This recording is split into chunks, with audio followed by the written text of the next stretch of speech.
Hi viewers, welcome to our channel. ప్రస్తుతం మనతో పాటు సీనియర్ జర్నలిస్ట్ దాము బాలాస్ సార్ వారితో మాట్లాడారు. నమస్కారం సార్. నమస్తే సార్, ఈ పథకాలకు నిధులు విడుదల చేయొద్దని చెప్పేసి కేంద్ర ఎన్నికల సంఘం జగన్మోహన్ రెడ్డి గారిని ఆదేశించడం చూస్తాం కదా, దీని పట్ల హైకోర్టు మరి నిన్న తీర్పు ఇచ్చిందని చెప్తున్నారు. మరి హైకోర్టు ఏం తీర్పు ఇచ్చింది? అది జగన్మోహన్ రెడ్డి గారికి నష్టమా లేకుంటే చంద్రబాబు గారికి సార్?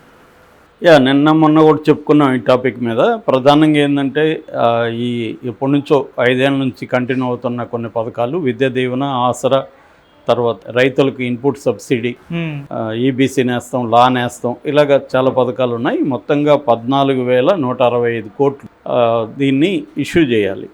సో ఇది చేయడానికి లాంగ్ బ్యాక్కే వాళ్ళు పర్మిషన్ పెట్టుకున్నారు. బట్ దీని మీద కొన్ని సంఘాలు కొంతమంది కంప్లైంట్ ఇచ్చారని చెప్పి ఈసీ ఆపేసింది. దాంతో కొంతమంది మహిళలు, రైతులు కోర్టుకు వెళ్ళారు. నిజానికి వాళ్ళు మహిళలు, రైతులు అంటే వైసీపీనే వాళ్ళ దగ్గర వేయించింది. లబ్ధిదారులు మేము, మాకు రావాల్సింది ఈసీ ఆపడానికి కరెక్ట్ కాదు అనేది వెళ్ళారు. కోర్టు దాన్ని ఇచ్చేసి నిన్న విచారణకి ఆదేశించి నిన్న విచారణ జరిగింది కోర్టులో. దాదాపు 5 గంటల పాటు ముగ్గురు అంటే అవినాష్ దేశాయ్ అని ఎలక్షన్ కమిషన్ తరఫున, తర్వాత సివి మోహన్ రెడ్డి పిటిషనర్ల తరఫున, తర్వాత ఏమో ఏజే శ్రీరామ్, వీళ్ళు ముగ్గురు అడ్వకేట్లు దాదాపు 5 గంటల పాటు వాళ్ళు వాదనలు వినిపించారు. ముందుగా అవినాష్ దేశాయ్ని తీసుకుంటే ఎలక్షన్ కమిషన్ నుంచి ఆయన ఏం చెప్పాడంటే, ఇది ఎలక్షన్ తర్వాత 13 తర్వాత ఇవ్వడం వల్ల ఏమీ ఇబ్బంది లేదు, సో ఇది ముందుగా ఇవ్వాల్సిన అవసరం లేదు, వీళ్ళు కావాలనే దీన్ని ఆపి ఎన్నికల ముందు ఇస్తున్నారు, ఇది కంప్లైంట్లు వచ్చాయి మాకు, అట్లాగే ఇది లెవెల్ ప్లేయింగ్ గ్రౌండ్కి వ్యతిరేకం, దీన్ని వేయడం వల్ల ఈ అధికారంలో ఉన్న పార్టీకి లబ్ధిదారులు మద్దతు పలికే అవకాశం ఉంది, అది కరెక్ట్ కాదు. రెండోది ఏంటంటే, పాత పథకాలకి ఎలక్షన్ కోడ్ వర్తించదని వీళ్ళు చెప్తున్నారు. ఎలక్షన్ కోడ్ దానికి కూడా వర్తిస్తుంది, మేము with in the election code rules ప్రకారమే దీన్ని ఆపాము అనేది ఎన్నికల కమిషన్ తరపున ఆయన మాట్లాడారు, అవినాష్ దేశాయ్. అయితే మోహన్ రెడ్డి పిటిషన్ తరపున ఏం ఆర్గ్యూ చేశారంటే, ఇవి ఇప్పుడు వరకు 4.5 ఏళ్ళుగా ఇస్తున్నప్పుడు లేని ప్రభుత్వ ప్రో గవర్నమెంట్ అభిప్రాయాలు ఇప్పుడు ఈ ఒక్కసారికి మారిపోతుందా? ఈ ఒక్కసారికి మారదు కదా, ఎప్పటి నుంచో ఇస్తున్నారు, తర్వాత సకాలంలో ఇవ్వలేదంటున్నారు, ముందు నుంచి కూడా ఫండ్స్ అవైలబుల్ని బట్టి ఇష్యూ చేస్తూ వస్తారు. సో ఫండ్స్ అవైలబుల్ లేట్ అయింది. అది కాకుండా మేము ఇప్పుడేం పెట్టుకోలే, ఎలక్షన్ కమిషన్ చాలా ముందుగానే పెట్టుకున్నాం, వాళ్ళు కావాలని ఆలస్యం చేశారు ఇవ్వకుండా. సో దీన్ని ఆపడం వల్ల ఎవరికి నష్టం అంటే, రైతులకు, ఈ లబ్ధిదారులకు, విద్యార్థులకు, వీళ్ళకి అందరికీ నష్టం అవుతుంది. సో ఇప్పటికీ లేట్ అయింది కాబట్టి ఖచ్చితంగా ఇవ్వాల్సి ఉంది. ఇవ్వడం వల్ల కొత్తగా వచ్చే లెవెల్ ప్లేయింగ్ గ్రౌండ్ అనే ఇది రాదు అని చెప్పి ఎగ్జాంపుల్స్కి లాస్ట్ ఎన్నికల్లో పసుపు కుంకుమ విషయంలో ఎలక్షన్ కమిషన్ వాళ్ళకి ఇచ్చింది. దానికి కారణం వాళ్ళు ఏం చెప్పిందంటే, ఎన్నికల కోడ్కు ముందుగానే ఇది అనౌన్స్ అయింది కాబట్టి మేము ఓకే చేసామని ఢిల్లీ హైకోర్టులో కూడా ఎలక్షన్ కమిషన్ అఫిడవిట్లో సబ్మిట్ చేసింది. మరి అదే రూల్ దీనికి ఎందుకు వర్తించదు? మేము కూడా ఇది ఎప్పటి నుంచో కొనసాగిస్తున్న పథకం, ఈ పథకం మాకు ఇప్పుడు ఎందుకు ఇవ్వరు, అప్పుడు చంద్రబాబుకి ఎందుకు ఇచ్చారు, ఇప్పుడు మాకు ఎందుకు ఇవ్వరు అనేది లబ్ధిదారుల తరఫున సివి మోహన్ రెడ్డి ఆర్గ్యూ చేశాడు. అట్లాగే గవర్నమెంట్ తరఫున కూడా ఏజీ శ్రీరామ్ కూడా, ఆయన కూడా సిమిలర్ వాదనని చేశాడు. సో ఇది ఎప్పటి నుంచో మేము రెడీగా డబ్బులు ఉన్నా కూడా ఎన్నికల కమిషన్ ఇవ్వలేదు, అంతకుముందు వేయడానికి గవర్నమెంట్ దగ్గర ఫండ్స్ లేవు, ఫండ్స్ ఉన్నప్పుడు వేసుకుంటూ వస్తున్నాము, అది రెగ్యులర్గా జరిగే ప్రాసెస్. ఒక్కోసారి ఫండ్స్ తీసుకురావడం లేట్ అవుతుంది. ఏదేమైనా ఇచ్చిన హామీలను ఇప్పటివరకు నెరవేర్చుకుంటూ వస్తున్నాం, ఇది కూడా అందులో భాగంగా చూడాలి తప్ప దీన్ని సపరేట్గా చూడాల్సిన అవసరం లేదు అనేది వీళ్ళు వాదించారు. సో ముగ్గురి వాదనలో దాదాపు 5 గంటల తర్వాత తీర్పుని రిజర్వ్ చేశారు జడ్జి. చేసిన తర్వాత బుప్పొడి కృష్ణమోహన్ జడ్జి పేరు. సో ఈ నైట్ 10:20కి తీర్పు ఇచ్చారు. ఆ తీర్పు ఏంటంటే, ఎలక్షన్ కమిషన్ ఇచ్చిన ఆదేశాలు ఏవైతే ఉన్నాయో ఆ ఆదేశాలని అబేయన్స్లో పెట్టారు. అబేయన్స్ అంటే తాత్కాలికంగా స్టే అన్నట్టు, నిలుపుదల. సో టెంపరీ నిలుపుదల అంటే 1 డే, ఈరోజు ఫండ్స్ వేసేయచ్చు, రేపటి నుంచి వేయొద్దని చెప్పారు. సో ఓవరాల్గా వేసేయచ్చు అనేది మనకి ఎసెన్స్ ఇక్కడ. సో పథకాలు ఈరోజు అమౌంట్ రిలీజ్ అవుతాయి, బట్ కొన్ని కండిషన్లు కూడా కృష్ణమోహన్ జడ్జి గారు పెట్టారు. అదేంటంటే ఇది ఓన్లీ అధికారుల ఆధ్వర్యంలో మాత్రం జరగాల, ఎక్కడ కూడా రాజకీయ నాయకులు కానీ గవర్నమెంట్లో ఉండే మంత్రులు కానీ వీళ్ళెవరూ కూడా ఇన్వాల్వ్ కాకూడదు దీంట్లో.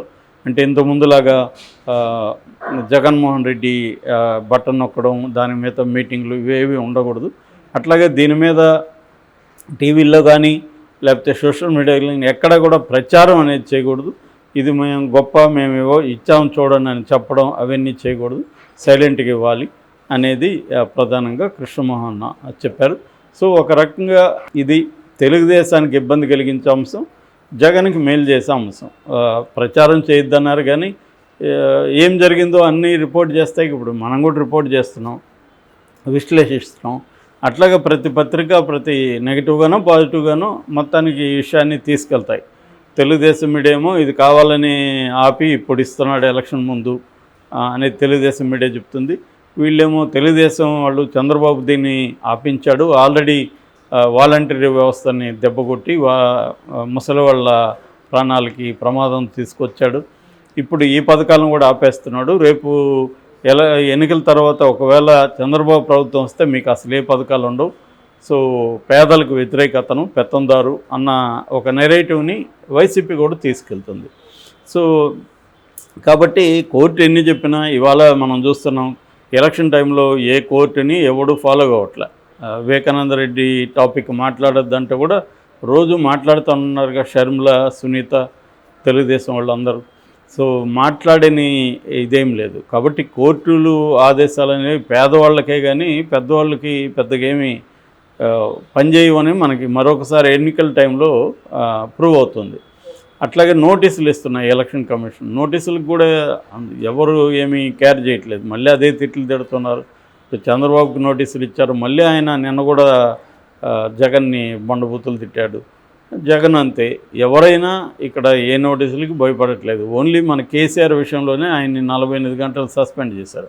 అది కూడా ఏంటంటే ఆయన రిప్లై కూడా ఇవ్వలేదని చెప్తున్నారు. రిప్లై ఇచ్చుంటే ఆయన కూడా సస్పెండ్ చేయకపోయి ఉండొచ్చేమో. సో ఇది బేసిక్గా జరుగుతుంది.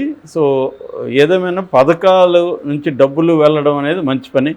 ఒకవేళ ఎలక్షన్ల తర్వాత ఇవ్వలేదనుకోండి, గవర్నమెంట్కి ఇవ్వాల్సిన అవసరం లేదు, సో ఆగిపోయిందనుకో, ఒకవేళ ఆగిపోయే అవకాశం కూడా ఉంది ఈ డబ్బులు. మళ్ళీ next government, for example Chandrababu government వస్తే నేను ఎందుకు ఇవ్వాలి జగన్ పథకాలకి, నా పథకాలకి నేను ఇస్తానని ఆయన ఆపేయచ్చు.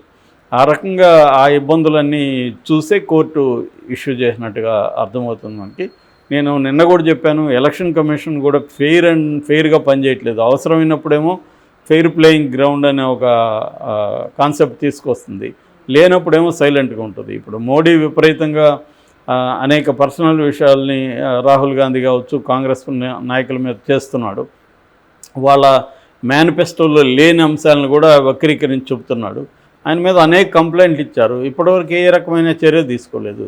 సో మోడీ అంశాల మీద చర్యలు ఉండవు, ఎందుకంటే అది ఎలక్షన్ కమిషనే మోడీ కింద పనిచేయాలి. సో దానికేమి అటానమస్ ఇది లేదు, కండిషన్ లేదు. సో అందుకని ఎలక్షన్ కమిషన్ అనేది ఫెయిర్గా ఏమీ ఉండదు, కానీ ఫెయిర్గా ఉన్నట్టుగా కనబడడానికి ట్రై చేస్తుంది, కానీ నిజానికి ఫెయిర్గా ఏమీ ఎక్కడ కనిపించదు. సో అట్లాగా వీళ్ళు చెప్పినట్టుగా లాస్ట్ ఏమో పసుపు కుంకుమ డబ్బులు వేయడానికి ఇదే ఎలక్షన్ కమిషన్ ఒప్పుకుంది, ఇదే కోర్టు పర్మిషన్ ఇచ్చింది. ఇప్పుడేమో ఇబ్బందులు పెట్టింది. లాస్ట్లో ఈరోజు ఇవ్వాలి, ఈరోజు ఏమన్నా టెక్నికల్ కారణాలతోనో ఇంకోటి ఎవరికైనా ఆగిందనుకో, ఖచ్చితంగా అది మళ్ళీ వాళ్ళకి వస్తుందా అనేది డౌట్ఫుల్ అనమాట. సో ఏదేమైనా ఈరోజు అధికారులు కరెక్ట్గా వేయగలిగితే ఆ మేరకి లబ్ధిదారులకైతే హెల్ప్ అవుతుంది. రాజకీయాలు దీనివల్ల ఎవరికి లాభం ఎవరికి నష్టం అనేది పక్కన పెడితే ఖచ్చితంగా లబ్ధిదారులకి ఇది మంచి హెల్ప్ అయితే అవుతుంది. ఎందుకంటే తర్వాత వాళ్ళకి డబ్బులు వెళ్తాయో లేదో ఎవరికి తెలియదు.